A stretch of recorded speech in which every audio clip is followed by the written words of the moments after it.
Vocês já ouviram falar em Jack Parsons? Pois bem, peguem Elon Musk, Tony Stark, Victor Von Doom, Dorian Gray, misturem muito bem com doses de genialidade e misticismo e teremos algo bem próximo do que realmente foi esse personagem ímpar na história da humanidade. E sejam todos muito bem-vindos. Eu sou o Félix Fausto e nós aqui do canal Não É de Barbada convidamos você a descobrir os segredos do controverso, do surpreendente e do extraordinário.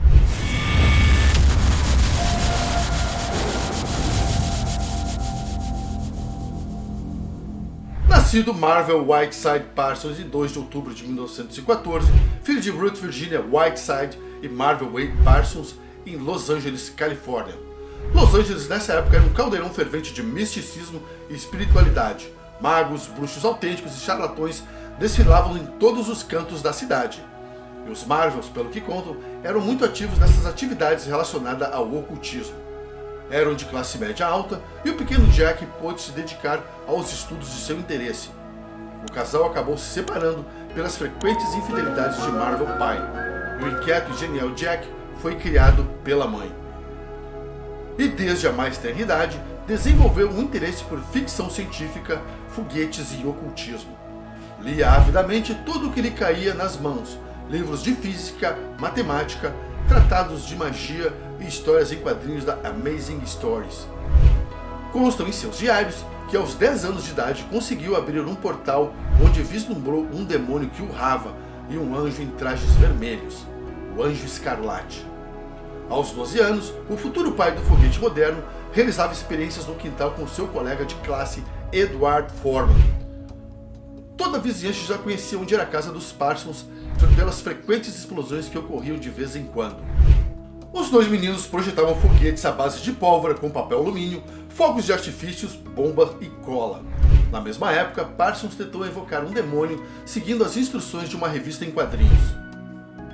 Sua mãe, preocupada com seu comportamento excêntrico, ele era distraído, acumulava notas baixas na escola, mas era simplesmente fantástico no que fosse do seu interesse. Um detalhe muito comum entre gêmeos. Ela matriculou ele no colégio militar Brown Military Academy for Boys em San Diego. E vocês acham que isso funcionou?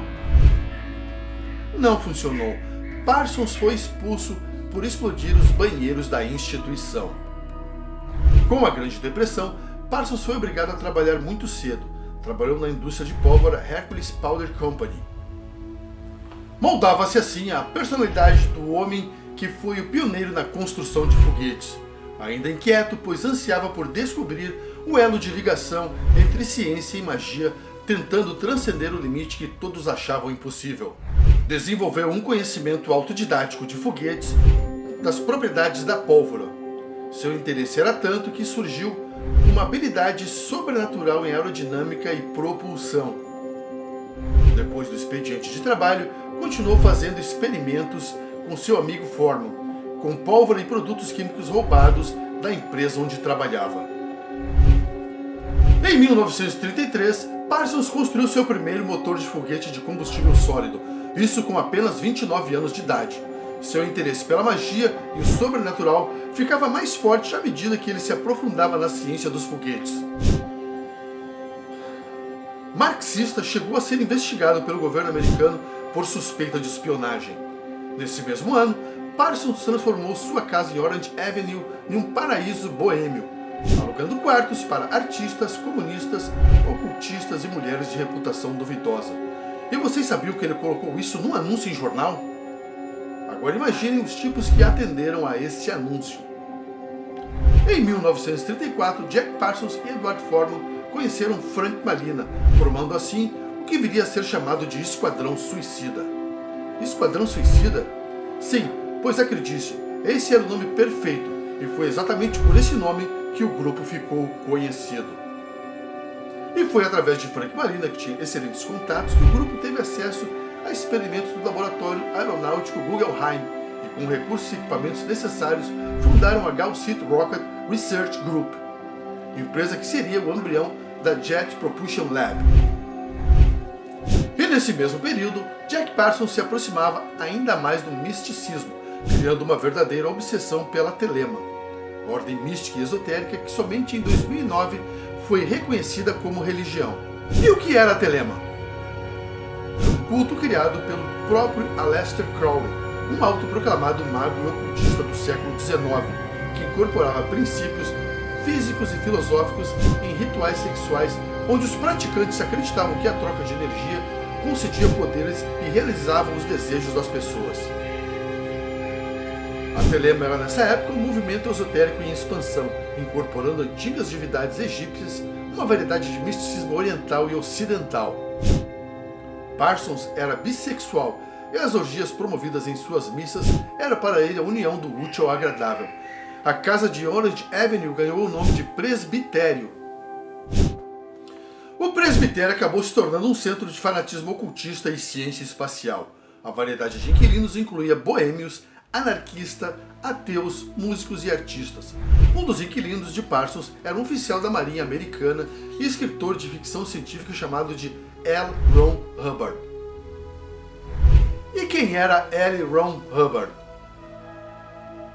Hubbard foi o fundador da Cientologia, uma seita com um conceito absurdo que envolve aliens, entidades cósmicas e reencarnação.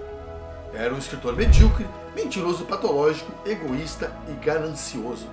Hubbard impressionou Parsons com suas teorias sobre conceitos de viagem espaço-tempo. Hubbard tornaria-se conhecido também por captar celebridades de Hollywood para difundir sua seita. John Travolta, Tom Cruise são os maiores nomes dessa divulgação. Foi então que Hubbard e Parsons embarcaram na Operação Babylon Working, uma série de rituais e experimentos destinados a trazer a deusa telemita Babalon ao plano terrestre, trazer o filho da lua para a Terra e começar um apocalipse. Essas e mais outras ideias absurdas. As coisas ficaram tão esquisitas que o próprio Crowley, numa de suas cartas para Jack Parsons, disse sobre Hubbard: era estranho contemplar o idiota dos idiotas. E como acabou essa história? Acabou com Hubbard roubando Parsons e fugindo com sua amante Sarah.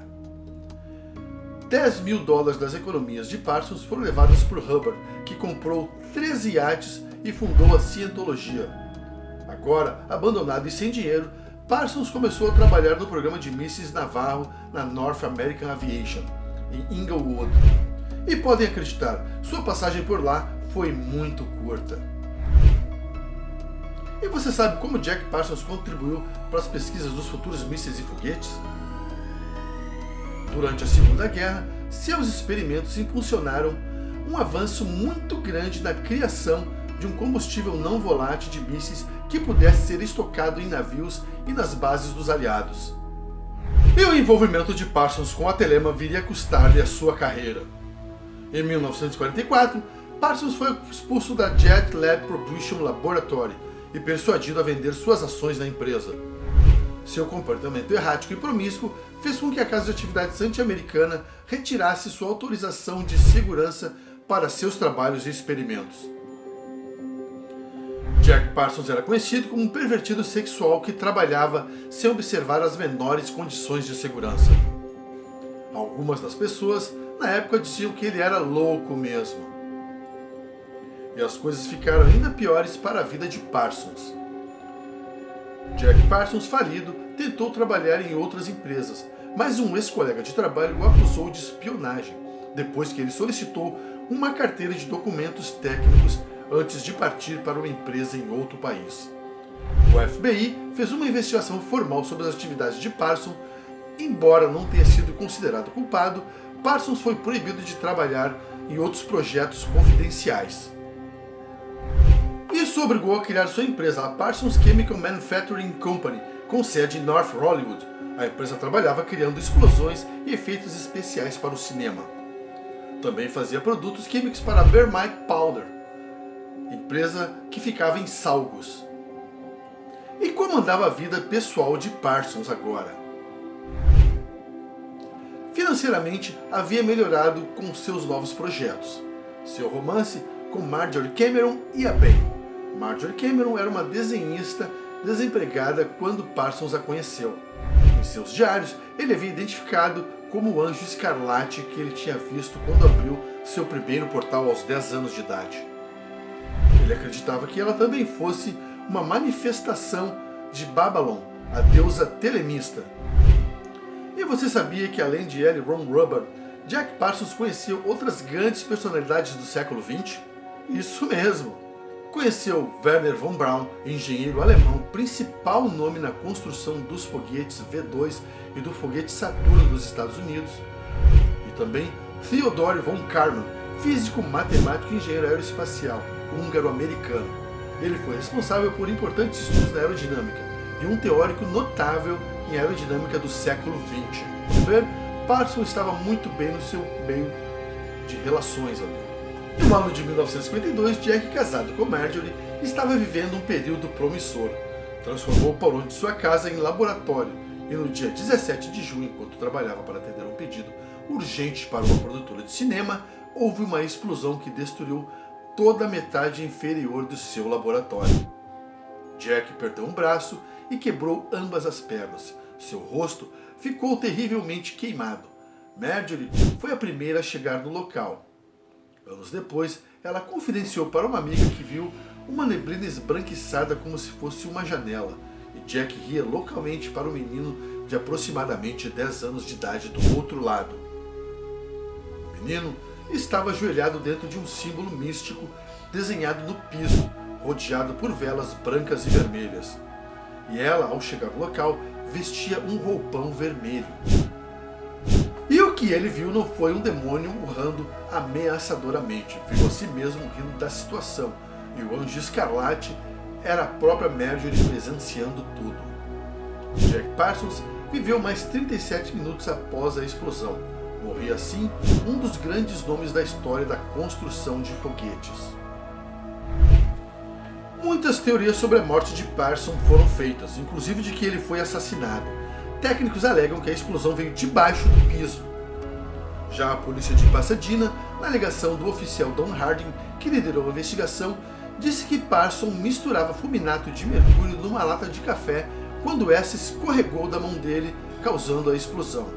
Amigos diziam que Parsons estocava produtos químicos com uma negligência criminosa.